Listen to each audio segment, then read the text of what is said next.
Good afternoon, everyone. I am Eric Lufer, the President of the Citizens Research Council of Michigan.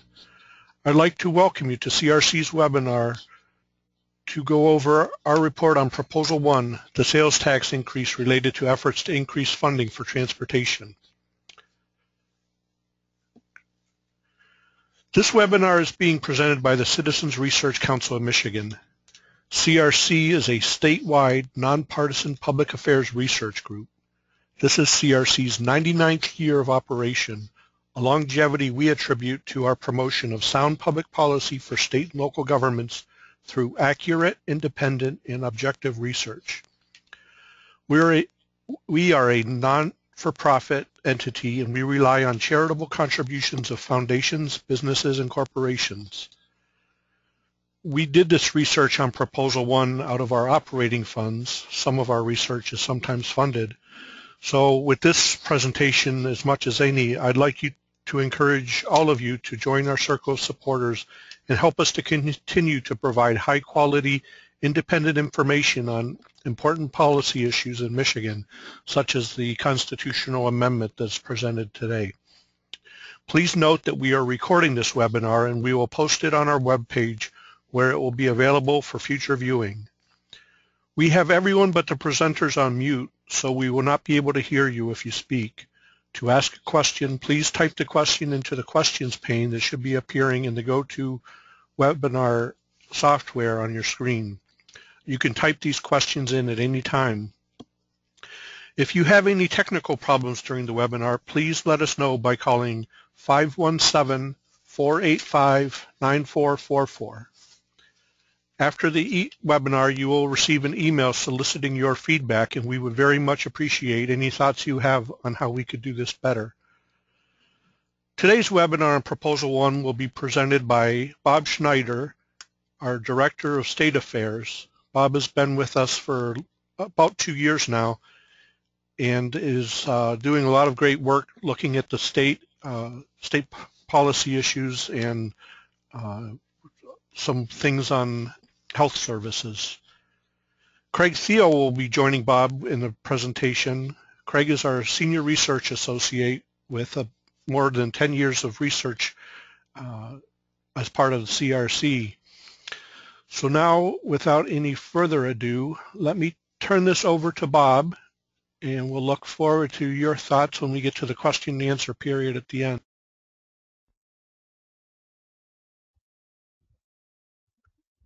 Thank you very much, Eric, and welcome to everyone to this afternoon's webinar. We're very hopeful that the info we provide today will be useful to all of you in, one, learning more about the ballot proposal, and also in making an informed vote on May 5th as this issue goes to the voters.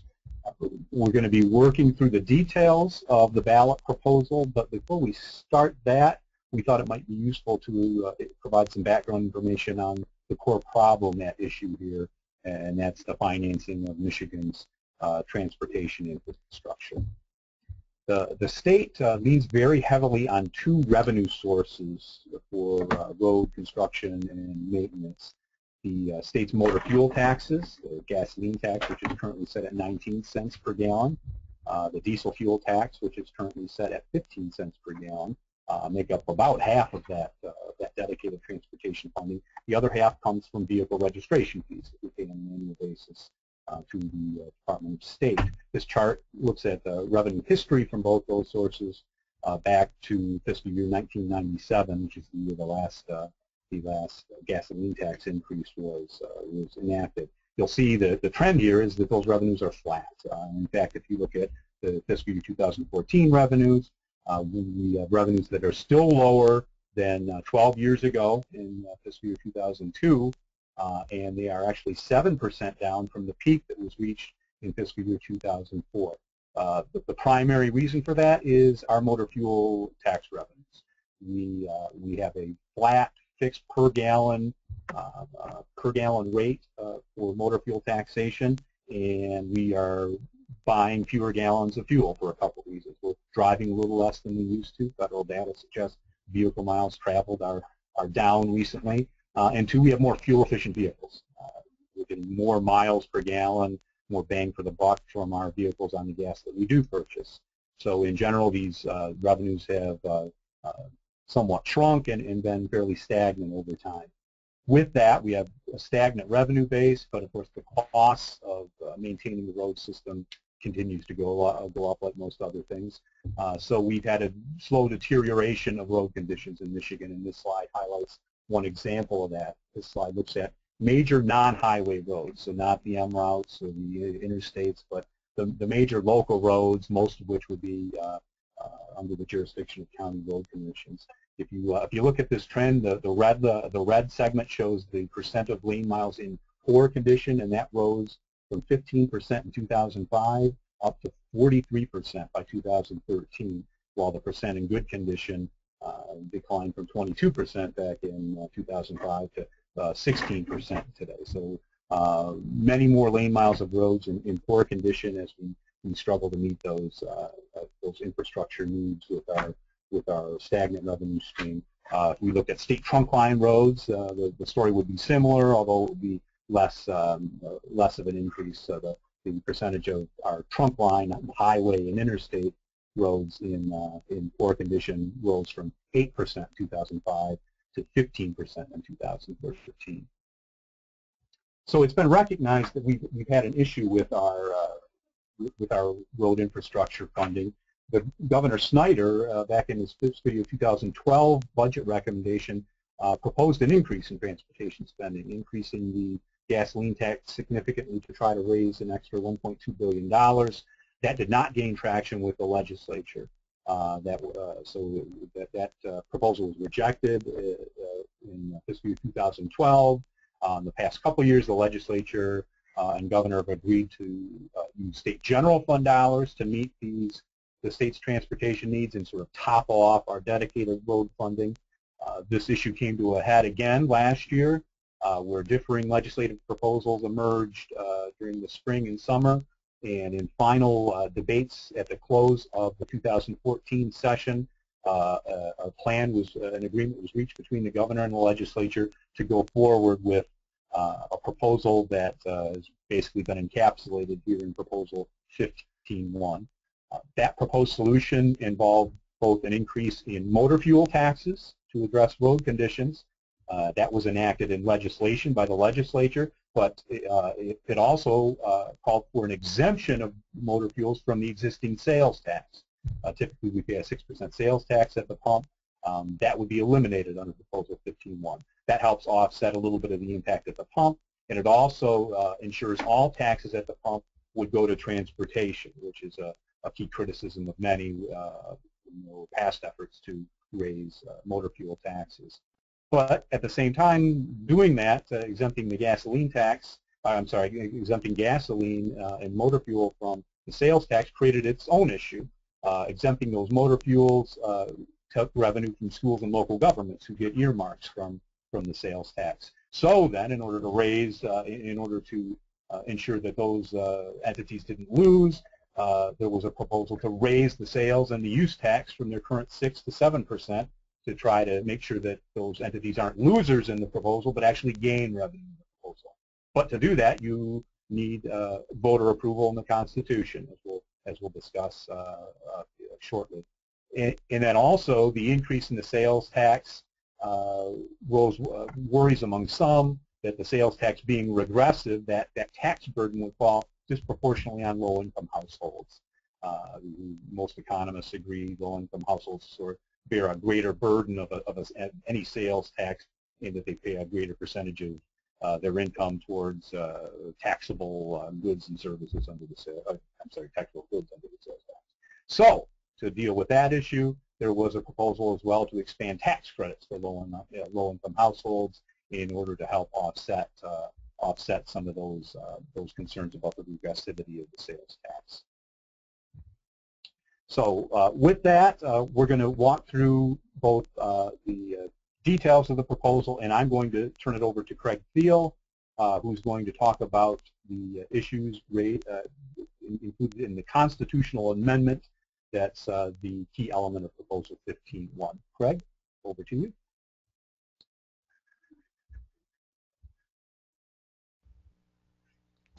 All right, I'm live, and I'm going to talk about the constitutional amendment. And before I get into the guts of the amendment, I thought it would be a good idea to kind of shed some light on this question. Why are we being asked to vote on this sales tax rate increase? And we're asked to vote on a number of constitutional amendments, but it's not that often that voters are presented with a decision to raise a tax rate in the state of Michigan. And what the CRC found in its research is that Michigan citizens over time have populated the Constitution with a number of limitations on fiscal actions of our elected officials. And these include property tax rate limitations, property tax base limitations. These have to do with the rate of the income tax and whether or not we can have a graduated income tax rate or a flat rate. And since the mid-1950s, we've had in our Constitution a limitation on the sales tax rate. Initially, that rate limitation was set at 3%, and then gradually it was raised to 4%, and most recently in 1994, under Proposal A, was raised to 6%.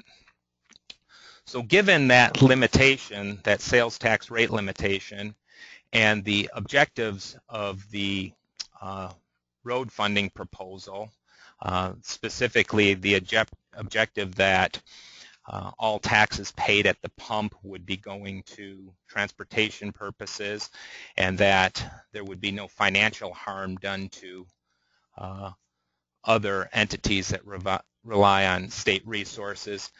It was out of necessity that the people would have to weigh in through a public vote on raising the sales tax rate, and that's exactly why we're voting in May to raise the rate.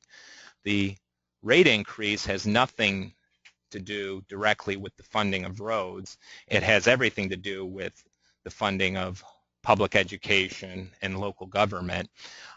These would be the entities that are harmed in the plan to exempt motor fuels from the sales tax.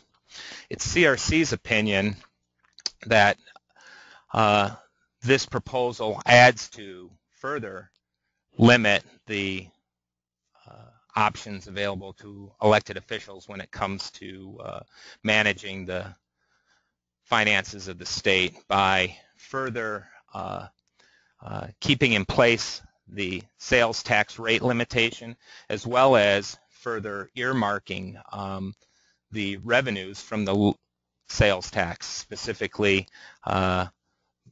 keeping in place the dedication of resources to schools and local government, and adding a dedication of part of the use tax. So that, in a nutshell, is why we're voting on this. So let me turn your attention to the sales and use tax and just provide a little bit of a background.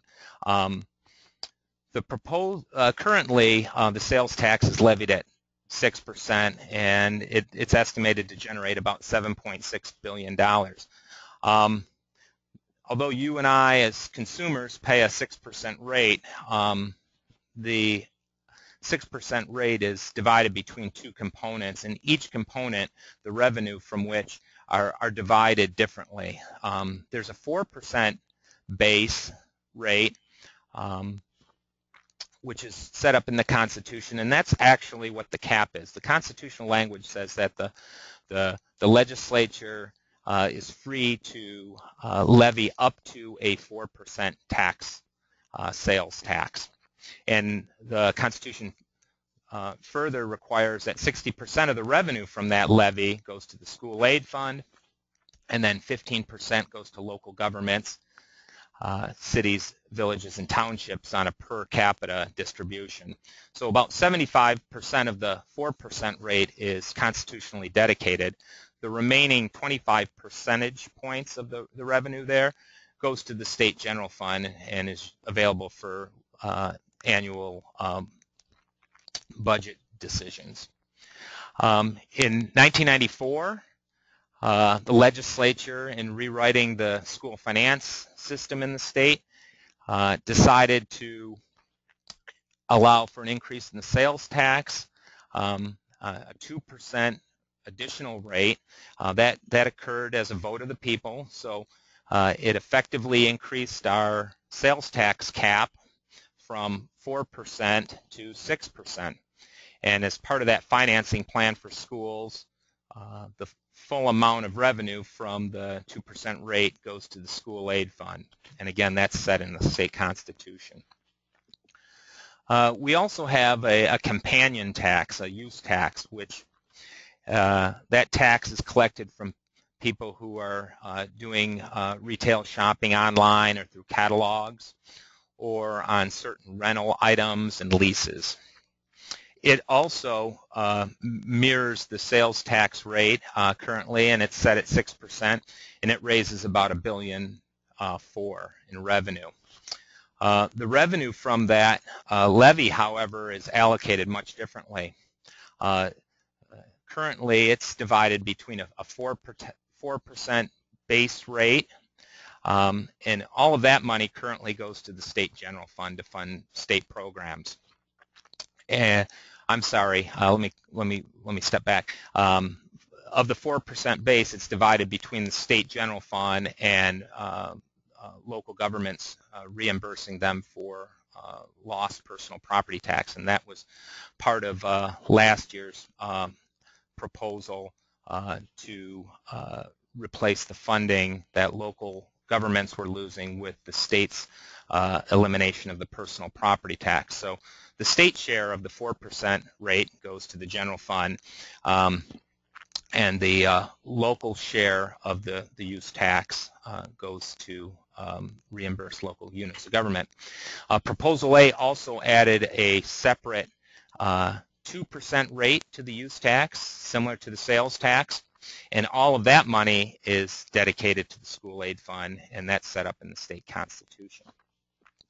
So kind of with that background, I want to talk about this constitutional amendment before us. It has to do with Article 9 of the state constitution, sections 8 and section 10, dealing with the sales tax rate and the distribution from the sales tax. It will raise the maximum rate from 6% to 7%. It is adjusting the language in the Constitution dealing with the current 4% base rate, not the 2% Proposal A rate, but the 4% base rate, raising that from 4 to 5%, which in effect raises the overall rate cap from 6 to 7%. There's language added in Section 8 to exempt motor fuel from the base of the sales tax, so removing the sale of gasoline and diesel fuel used to power motor vehicles on public roads from the sales tax base. Then it goes in to Section 10 of Article 9 and makes adjustments to the earmarking provisions. It changes the earmark for local governments, basically increasing the 4% rate to 5%, maintaining the percentage allocation, that 15%. And then it does the same for the school aid fund allocation, maintaining the 60%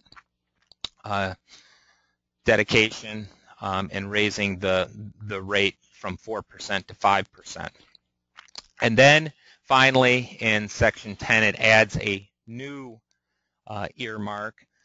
This would be an allocation of the use tax from the new 5% base of 12.3%. So this would be a new earmark on top of the Proposal A earmark of use tax revenue.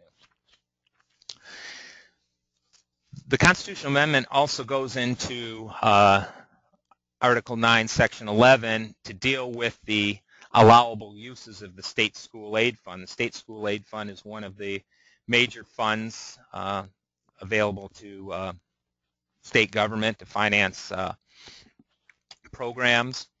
The Constitution limits how the dollars in that fund are to be used, and currently the language restricts the fund to aid to school districts, higher education, and school employees' retirement systems. And that language has been there since the adoption of the Constitution.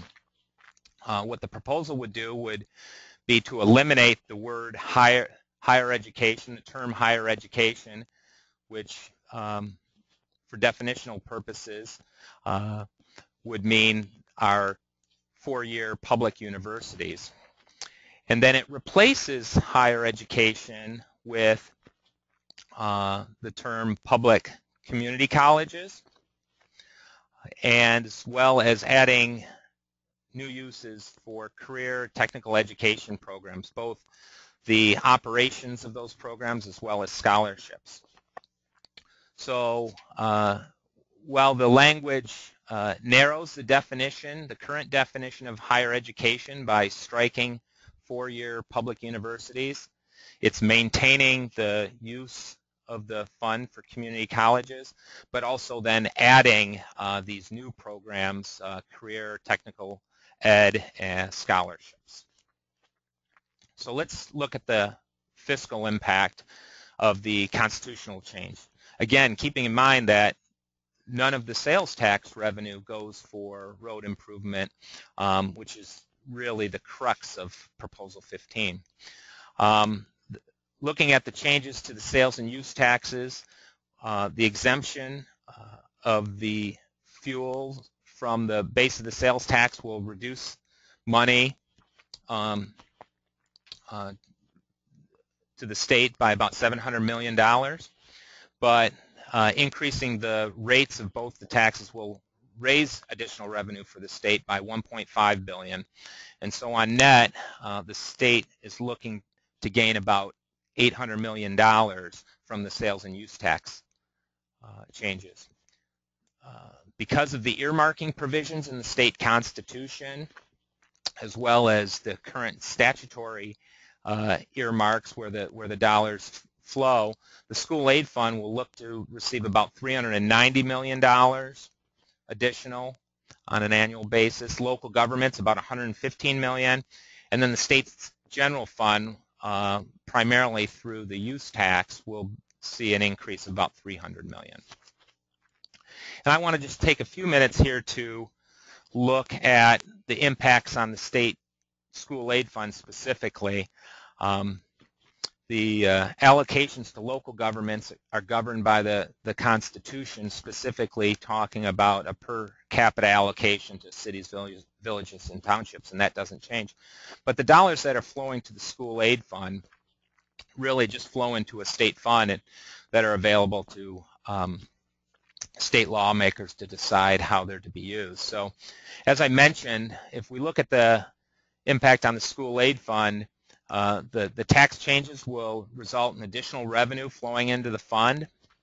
But then there's some changes to how that fund can be used, and the exemption of the higher education, public appropriations basically to public universities, will reduce the appropriations to those entities by about $204 million. That's the current allocation for higher education from the school aid fund.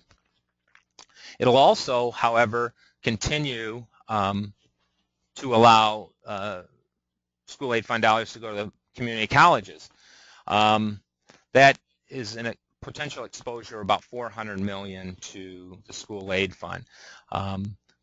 Currently, it's about $365 million from the school aid fund supporting the community colleges, but the total exposure is about $400 million. And then the school aid fund now could be used to support career technical education programs and scholarships. And those terms are not completely defined right now, either in the Constitution or in statute. So we don't know what the effect will be on the exposure for the school aid fund to funding those programs.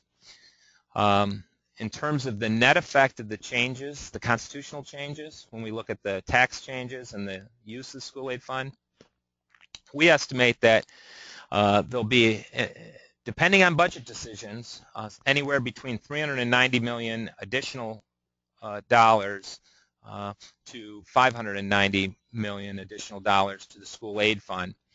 How those dollars get used, however, will be subject to the annual budget process, whether or not those dollars flow to local school districts, more money flows to community colleges, money flows to new programs in the career technical ed arena, we won't know.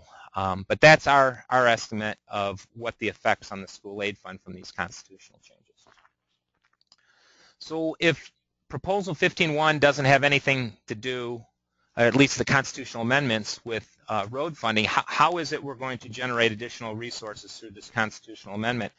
And the key here is a provision in the ballot language that's basically asking voters, with their approval of the constitutional amendment, will trigger a series of changes in state laws that have already passed the legislature and have been signed by the governor and basically are in a holding pattern pending the May 5th vote. Those laws were tie-barred to the public vote here in May.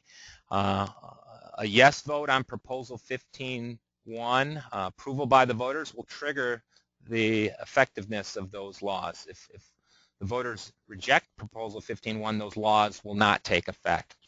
So what we have is a referendum on the entire package, both the constitutional components as well as the transportation funding components.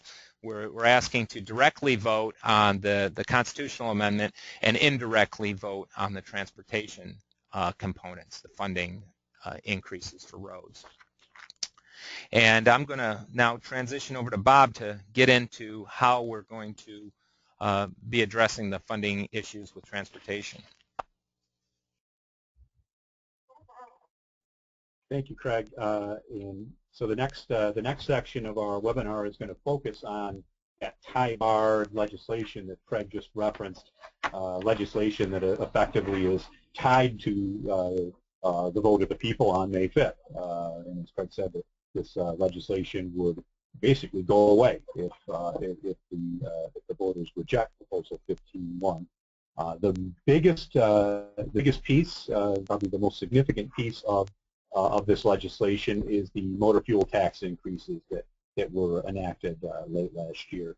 The legislation increases the state's motor fuel tax rates on both gasoline and diesel fuel from their current levels of 19 cents per gallon for gas and 15 cents for diesel fuel to new rates that are significantly higher than the current rates and that are tied to, at least initially, to the wholesale price of each fuel. So the legislation sets the initial rate equal to 14.9% of the wholesale prices of both gasoline and diesel fuel as they existed through a fixed period of time that is now gone. So we know what those wholesale prices are, and the initial rate for gasoline starting in October 1st of 2015 would be 41.7 cents per gallon, and for diesel fuel the initial rate would be 46.4 cents per gallon. Now, the public dialogue on the motor fuel tax changes have focused a little bit on this tie to wholesale prices.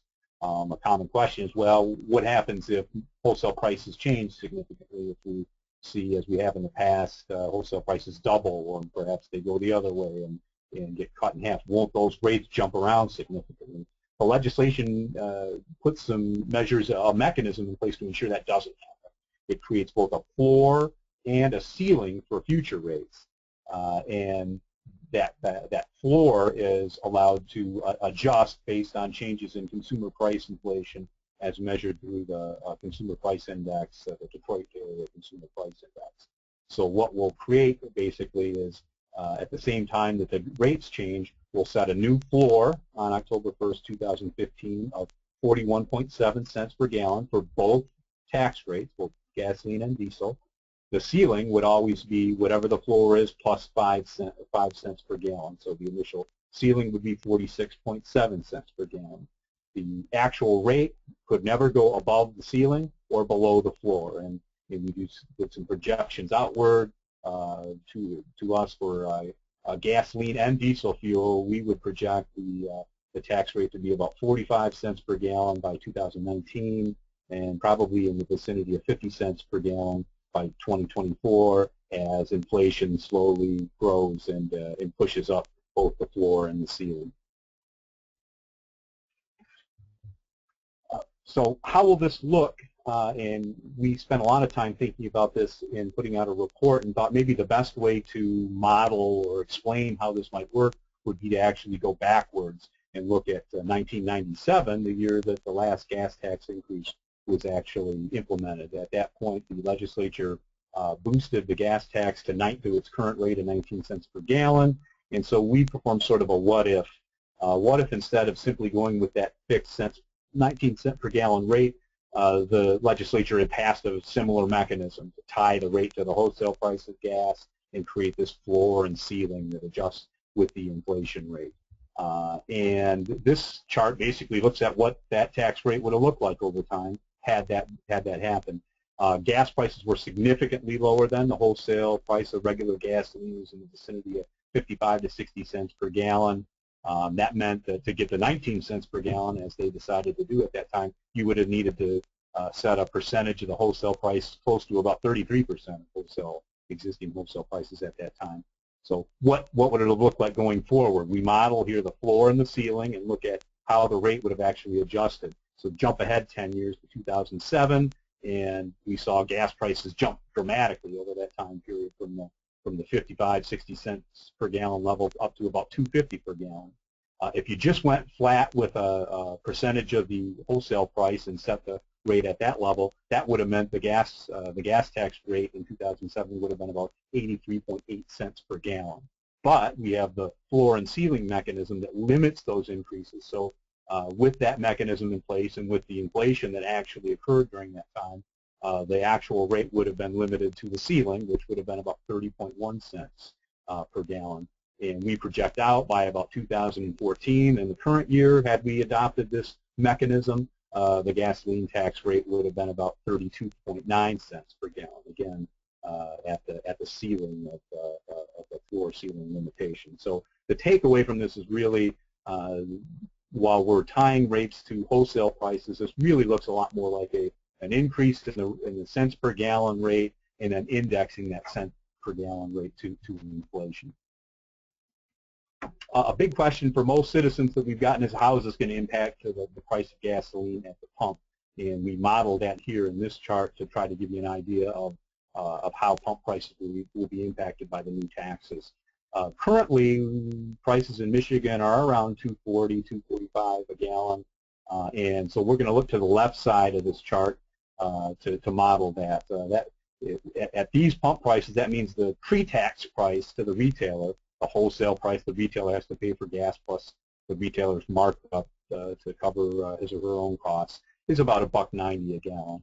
And currently we add on an 18.4 cent per gallon tax from the feds. And then we, of course, pay our 6% sales tax, which comes to about 12.5 cents per gallon at these existing rates, and then add on our 19 cent per gallon state gasoline tax rate.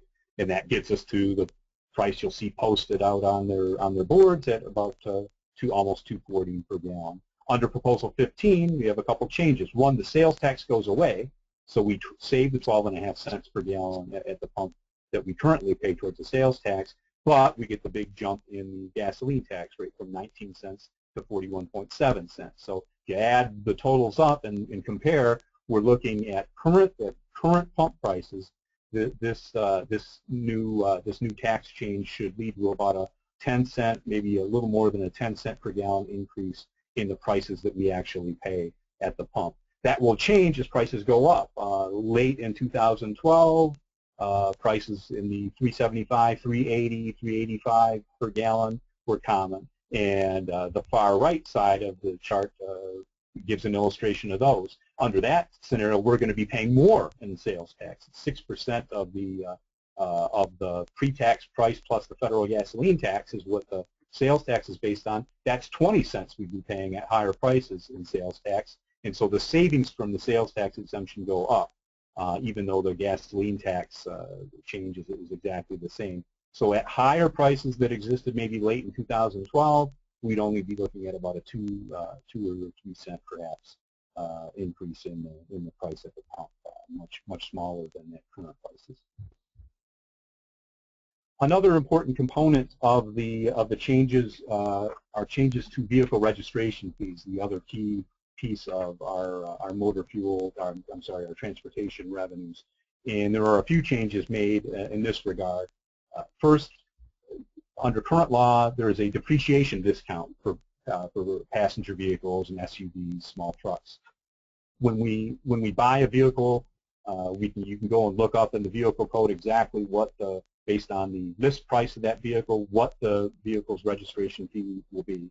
That registration tax gets a discount in the first 3 subsequent registrations. So the second time you register your vehicle, you're going to be paying 90% of that full tax. The third time, you'll be paying 81% of the full tax. The fourth time and each subsequent time, you'll be paying 73% of that full tax that you paid the first time around. The legislation tied to the ballot proposal eliminates that depreciation discount for new vehicles.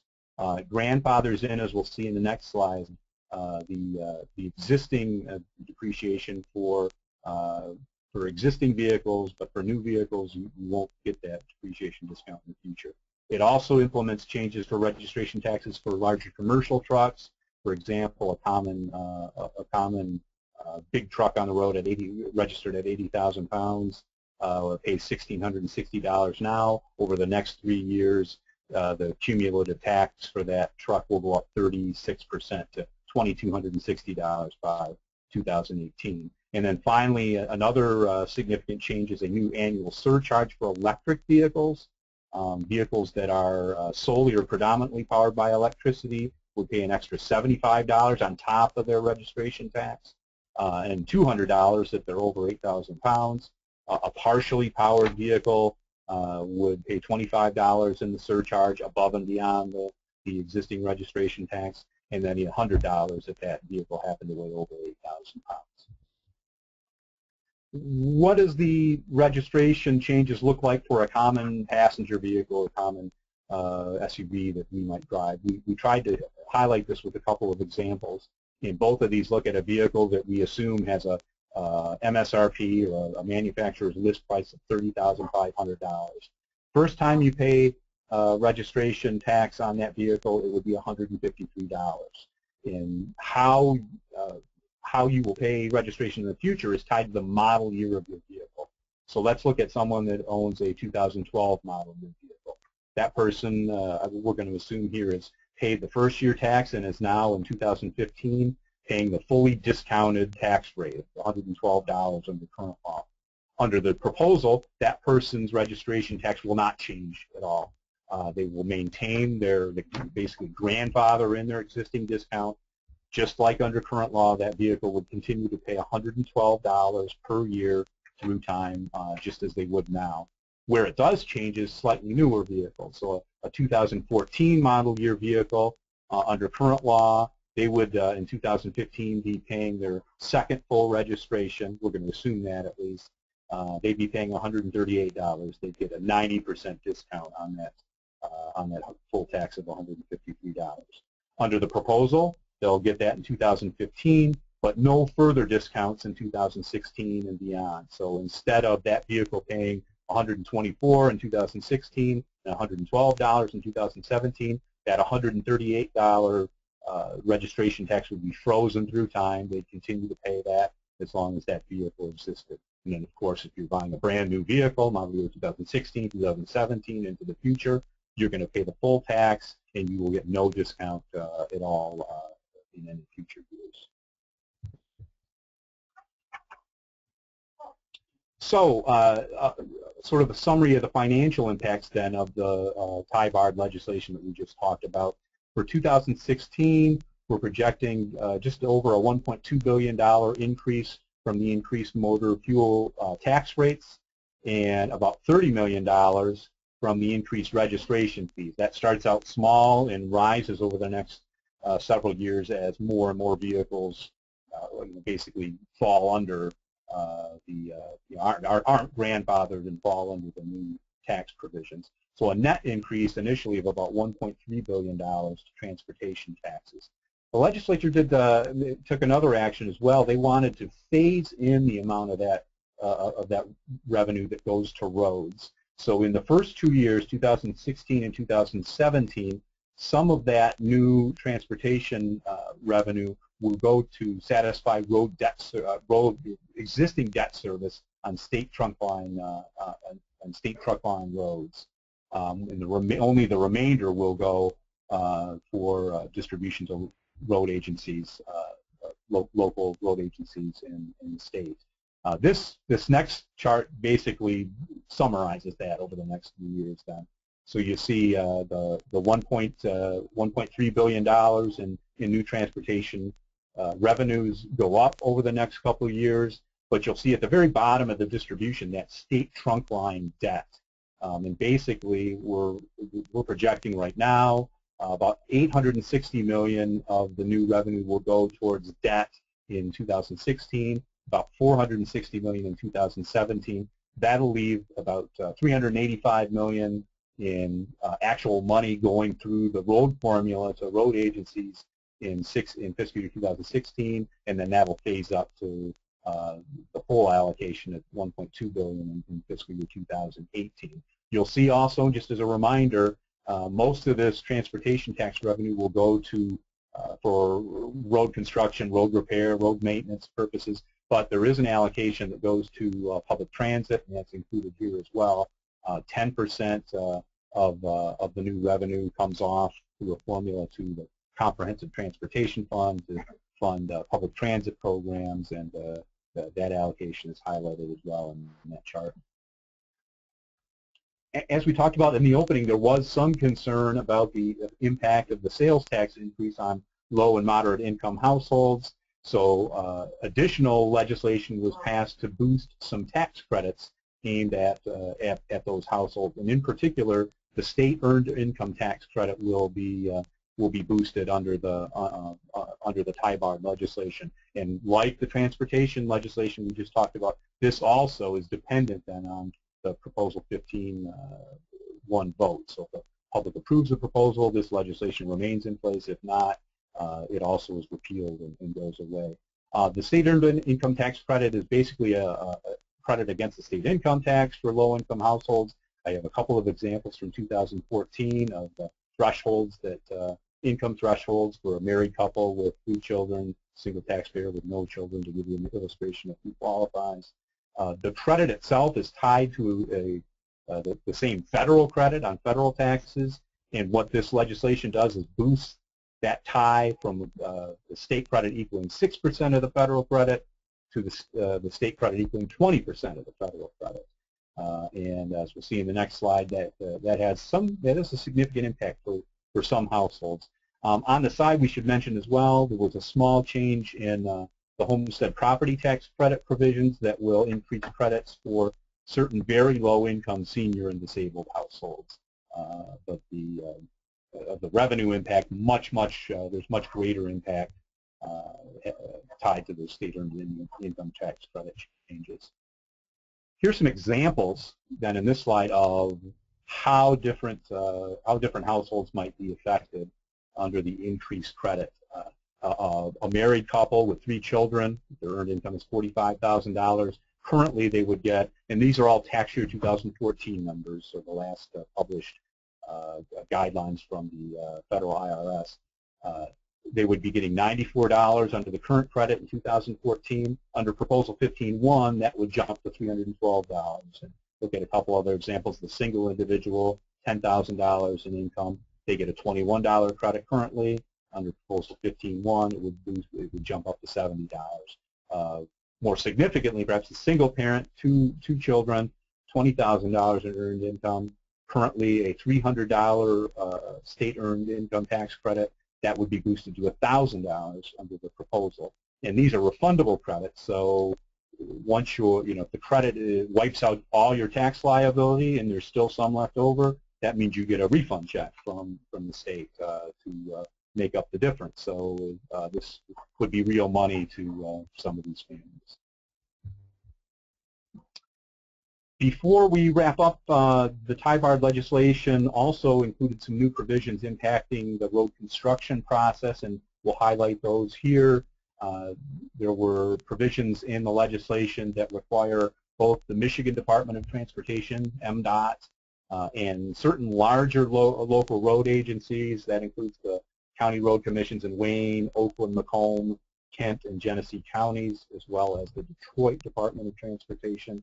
They would have to develop and implement performance-based maintenance systems and use a performance rating system to coordinate maintenance services beginning in fiscal year 2017. 20% of their state money would have to be tied to that performance rating system. There are also provisions that encourage competitive bidding on larger projects over $100,000 and add new reporting requirements for agencies, both local agencies and MDOT, in reporting on specific projects where another method is determined to be in the public interest. And then finally, there's a push for warranty use. Local road agencies would have to submit to MDOT a proposed warranty program, and then there would be new reporting requirements for both state and local agencies on when warranties are used, when they're not used, and what impacts they've had. So to summarize the revenue implications then, Craig had covered the constitutional amendment. I've just now talked about the transportation tax side of things. In the big picture, in fiscal year 2016, we're anticipating in whole the total package here will generate over $2 billion in additional state revenue. As Craig indicated, roughly $800 million coming from the sales and use tax, and then the just under $1.3 billion that would come from the transportation taxes. The total revenue figure will go down somewhat as those tax credits, especially the state earned income tax credit, takes effect and becomes has an impact on the net revenue. So revenues will go down probably closer to about $1.8 billion by fiscal year 2017 and 2018 as those EITC credits go forward. So then the final wrap-up, what happens if voters reject Proposal 15.1? Essentially, we're going to be back to the drawing board on a long-term transportation funding plan. There will be no changes to the Constitution, so no sales tax hike, no use tax hike, no exemption of motor fuel from the sales tax. The transportation package that we just discussed, along with the credit implications, would be repealed, so we'd have no additional road revenues, and basically the legislature would need to go back to square one and decide how they wanted to proceed with any permanent fix to our road funding needs. The legislature has fallen back on state general fund in recent years to sort of top off our dedicated transportation revenues. A decision would need to be made as to whether a continued general fund subsidy to transportation would be appropriate. Currently, in fiscal year 2015, that amounts to about $285 million. The governor plans to phase that out in his recent budget message. There would be no general fund subsidy in fiscal year 2017. Proposal 15.1 fails. That might need to be reconsidered. That would be up to the governor and the legislature. Also then, there would be a question of the new plan. Now, the House has certainly signaled that it would like to revisit its 2014 plan that would have phased in a gas tax increase and phased out the sales tax on gasoline in an attempt to sort of keep pump prices from having to rise. But as we discussed earlier, that has revenue implications from the sales tax of about $800 million. It would have a hit to the school aid fund, $480 million. Local government revenue sharing in the magnitude of maybe $120 million. So there would be a need to, essentially, the legislature looking at if we're going to raise new revenues for transportation, should they come from new taxes, increased taxes on the citizenry, or do we try to find revenue that exists already from someplace else and redirect it to the roads? As we said in the last bullet, the bottom line is time will tell, but the legislature will need to get back to work at coming up with another plan, whether or not the voters will need to be involved in it again, but one that they feel they can pass and get signed by the governor. So that wraps up our webinar for today. Please don't forget to vote on May 5th. We do have some references here. Our website is www.crcmich.org. You will find a full report on our website that outlines this proposal. It's quite a lengthy one, and it goes through all the details of both the constitutional amendments and the related legislation. Also references the Secretary of State website if you're interested in checking out the ballot language, and the legislature's website if you're interested in digging into the House Fiscal and Senate Fiscal Agency analyses of those the tie-bar bills. So that wraps up our content for today. I know we do have some questions. I'm going to turn it over to Eric Luper, who will read through some of your questions today, and we'll do our best to answer them. Thanks very much for joining us. Thank you, Bob and Craig. Thank you for going through that complete analysis of the proposal that's before us. Before we get to the questions, I just want to reinforce, if you download our paper off our website, if you sat through this webinar, if it was of value to you, we would first of all love to hear about it. We want to know how people are using our material. But in addition, we are supported through the contributions of people and companies and foundations. So if this is something that's proven of value to you, we would dearly appreciate your support with a contribution in one way or another to help us doing what we're doing and help keep nonpartisan and independent analysis of public policy issues going on in Michigan. So Bob, if you could back up a few slides, I think you covered this, but it would be good to reinforce this question. If passed, how much can we expect to go towards roads in the first year and the second year? How much is going to go to the roads? And then we'll have a follow-up question related to that. Okay. Thanks, Eric. So, correct. We covered that in the slide that should be displaying on your screen. No, I'm sorry, it doesn't cover it. There it is. This slide.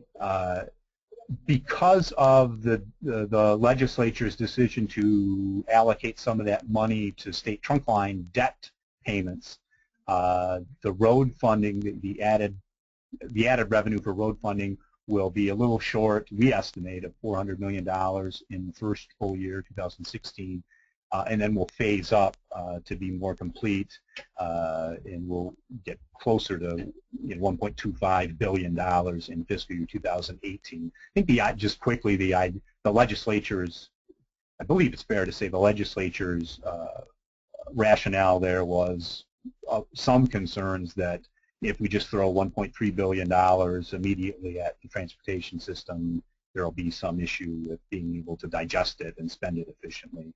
I believe that the road agencies themselves and the road builders would probably disagree with that, but that was the decision at that time, was to use some of the initial money in the first 2 years to pay down debt.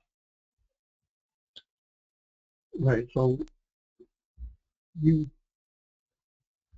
You've answered the follow-up question there. It was basically why paying off the debt is that sending good money that can be used now on roads after bad, or to use the words of the question, this money's already been spent, it's already sunk cost, rather than just letting the debt retirement schedule pay itself off.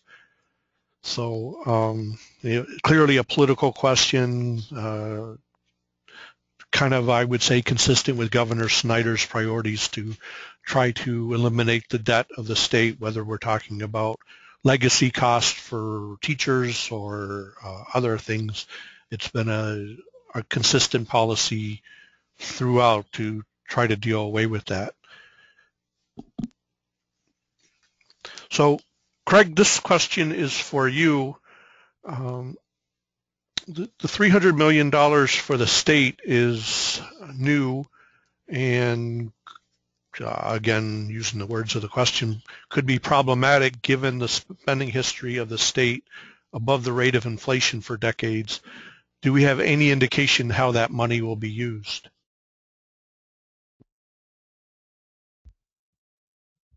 So the question seems to center on this slide here, dealing with the sales and use tax changes.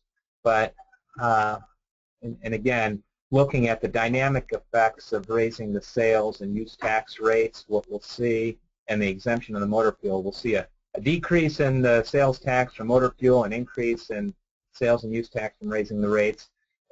When you run the additional $800 million through the constitutional earmarks, statutory earmarks, the state's general fund ends up with about $300 million as our estimate. If we go forward from this slide and see where's that $300 million going to go, we have a good sense it's going towards helping to satisfy other components of the overall proposal, not necessarily the transportation funding aspects, but specifically the tax credit expansion. The increase in the earned income tax credit primarily accounts for, it looks like, over 3/4 of the additional general fund resources. So in the first year, those resources are available to the state to spend, but in the next 2 years, the resources are basically spoken for in terms of the expansion of the earned income tax credit and then the homestead property tax credit. All right, the next question again for Craig.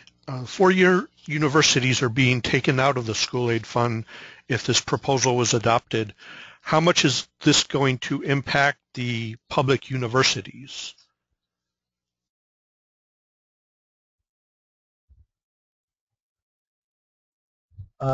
Currently, the state sends to the four-year public universities all told about $1.4 billion, and the vast majority of that support is from the state's general fund. And it's only been a recent trend that the state has used the school aid fund to support the universities. As I mentioned in my comments, about $200 million of the $1.4 billion support of universities is coming from the school aid fund. So if the state lawmakers through the budget process want to replace that $200 million with some other resources, it would be a reduction of 15% or thereabouts to the universities. I don't think there's any intent in doing that. I think the intent is to replace the school aid fund resources to universities with the general fund. But nothing's written into this proposal to guarantee that'll happen. The proposal is primarily prospective in nature, preventing the legislature from using the school aid fund to support the higher education corporations. All right, so while Craig is up, let me ask him one more question. How will the earmarked incremental money for local governments be distributed? Must it be used on local roads, or can it be used for non-road expenditures? So Craig, I think there's kind of two aspects to this. One is the state revenue sharing dollars that will increase as a result of the sales tax increase, but there's also money going through the Michigan Transportation Fund and making its way to local governments in that way.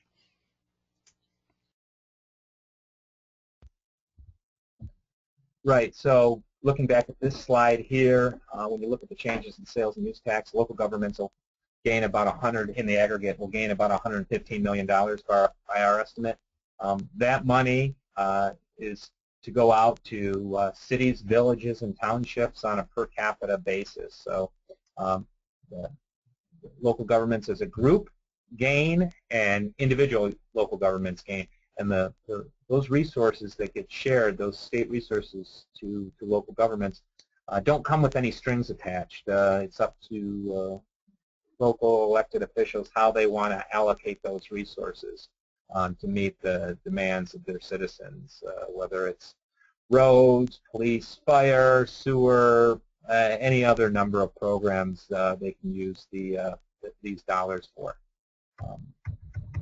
The additional funds that will come to local governments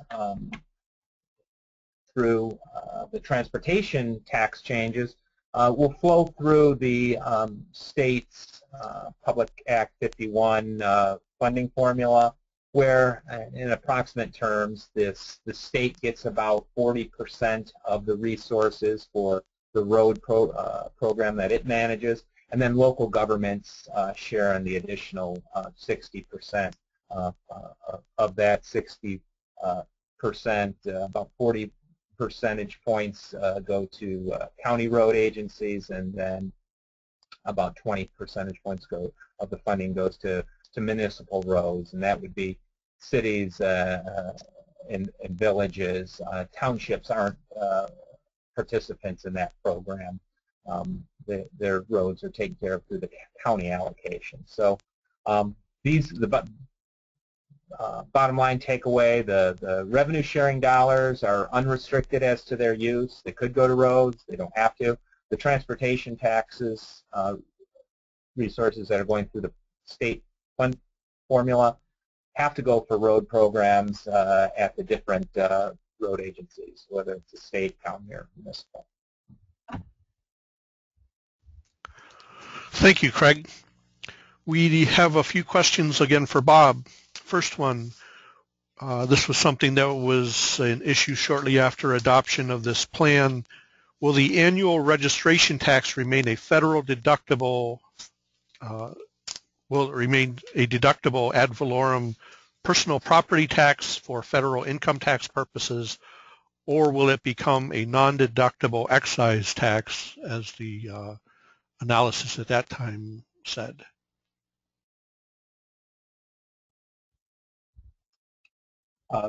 It's a good question, and I don't know that we can give you a definitive answer to that. I think in the end, the Federal Internal Revenue Service will make some judgment at some point in time about Michigan's vehicle registration tax.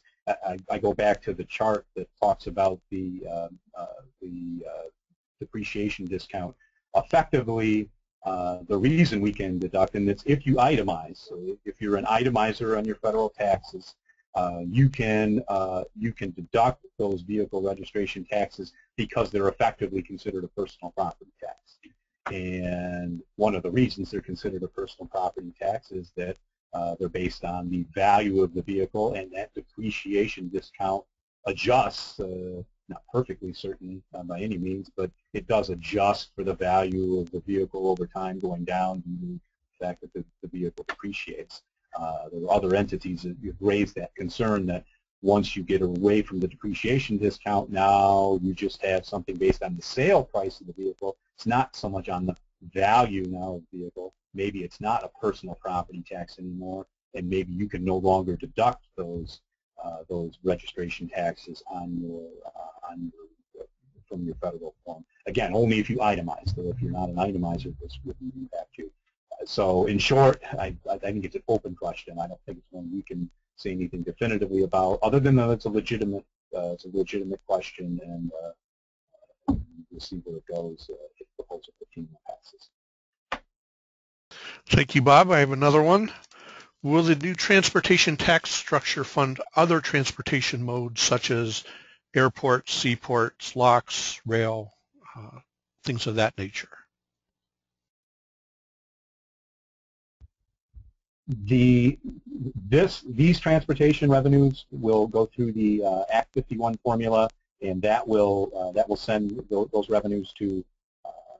There are some off-the-top allocations, but in general, then those go to public transit through the 10% allocation of the Comprehensive Transportation Fund, and to road agencies, including MDOT and our local road agencies, the other 90% through the Act 51 formula, or aviation fuel taxes and other taxes that go to aviation programs and so forth. But the new revenue generated here is going to go to the debt payments that are being allocated by the legislature, to public transit, and to road agencies.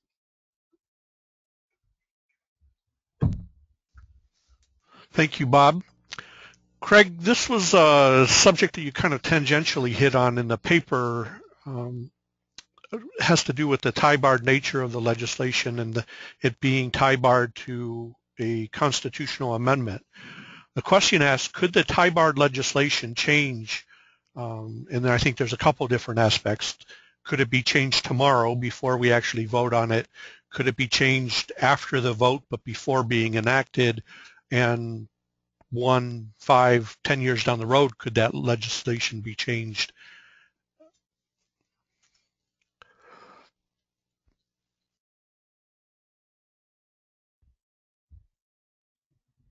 So the question is related to this tie-barred legislation that, as I mentioned in my remarks, those bills were introduced in the legislature, approved by the legislature, got the requisite number of votes. The governor signed them. They've been assigned public act numbers.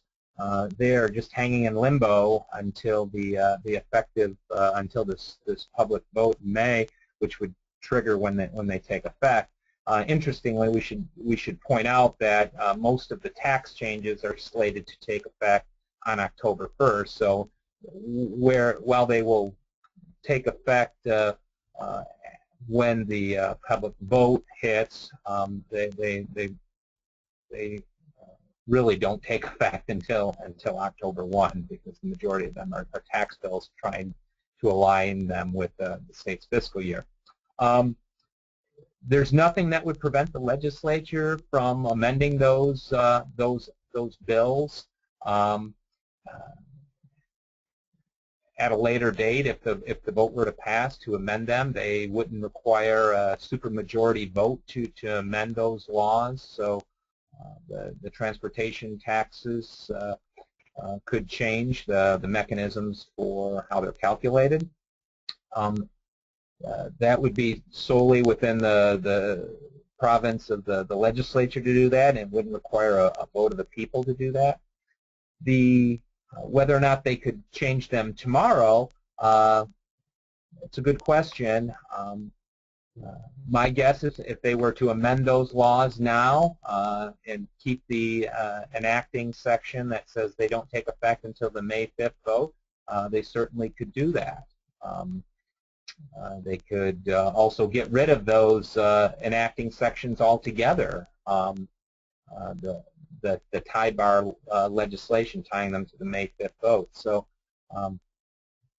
as of right now, there's been no indication that the legislature is going to move on this proposal, either parts of it or the entire thing before the May vote. They're basically waiting to see what happens on May 5th with the public vote, and then they'll probably have to revisit. They may want to revisit some of the components of the package.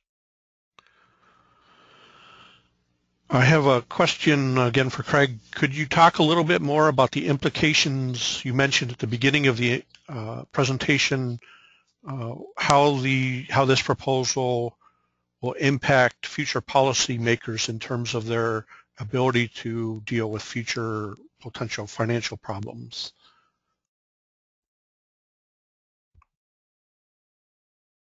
Right. So in our report, we point out that this proposal continues a long history of putting into the state constitution limitations as far as actions that the elected officials can take when it comes to financing state government and the programs that state government wants to fund. It does this in two ways. One, it does it by keeping in place a cap on the state sales tax. It's rate, and that's been a rate cap that's been in existence since 1950s. Basically, the entire time that the sales tax been in place, we've set a cap on the rate, and other states generally leave those type of limitations in statute. They don't put those in the state constitution. So it would require a vote of the people to undo that rate cap. So to the extent that we have to look somewhere down the line at adjusting the sales tax rate, increasing it, it would take another vote of the people.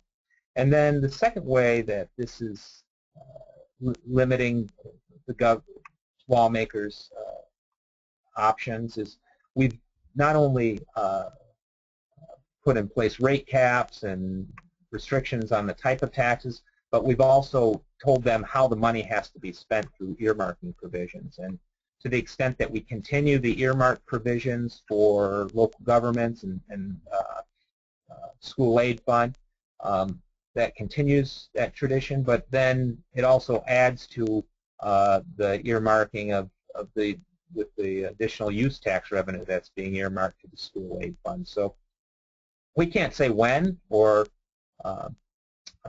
that lawmakers are going to have to ask the people to modify these limitations. We can just say that it's going to make their job a little more difficult at some point, and it's possible that we're going to be asked to, we, the voters, are going to be asked to amend provisions of the Constitution again in the future to address priorities in the state budget.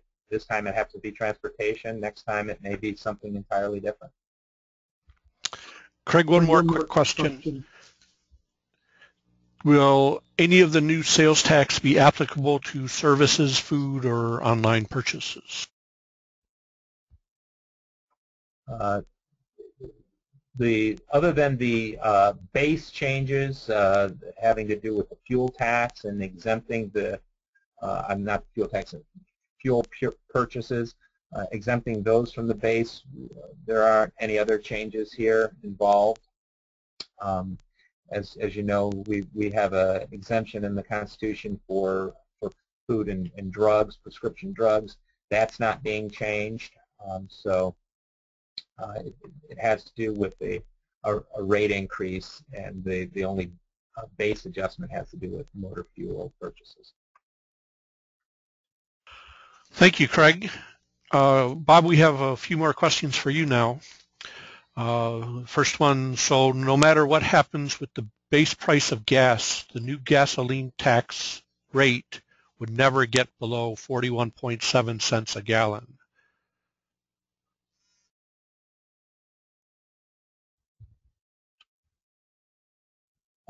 Yes, that's correct. So the legislation sets up a floor, and that floor increases based on calculations with the consumer price index levels, and the floor cannot fall.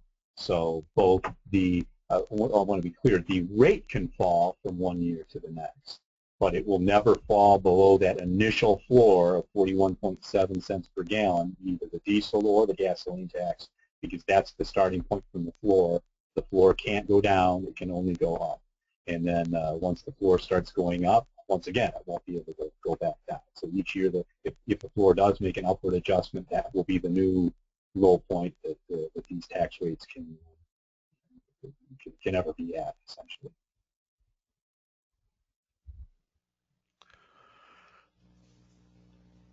So one more question. If the proposal does not pass, do we have any information on how bad our roads will get in coming years? How much more is needed on top of the $285 million that the general fund currently allocates towards roads? There is information. I don't have that information at my fingertips, but if you go out to MDOT's site, for instance, and we got a lot of good information from the Michigan Transportation Asset Management Council that has road not only historic ratings of where the roads have been and are in terms of road condition, but also future projections as to where they will go given current funding levels. Certainly the roads are expected to further deteriorate. We're coming up at a point where we're getting a little further behind the 8 ball in terms of the revenues versus need. And just to throw, so what I can tell you is there are, depending on what stakeholder you listen to, I've seen reports that have suggested anywhere in order to get our roads back into sufficiently good condition over the next 10 years, we need to have an extra anywhere from 1.2 billion to $2 billion per year in order to kind of get over that hump and get our roads back to a good baseline condition, which, as I recall, and 90% of the state trunk line would be in good condition. A certain proportion of non-trunk line roads. So 1.2 to $2 billion has been thrown out as the need over the next decade to get us back to where the folks suggest we should be, and this gets us at least in the low end of that range. Without that new revenue, then the hurdle that we need to jump over to get the roads back into that adequate condition gets bigger each year.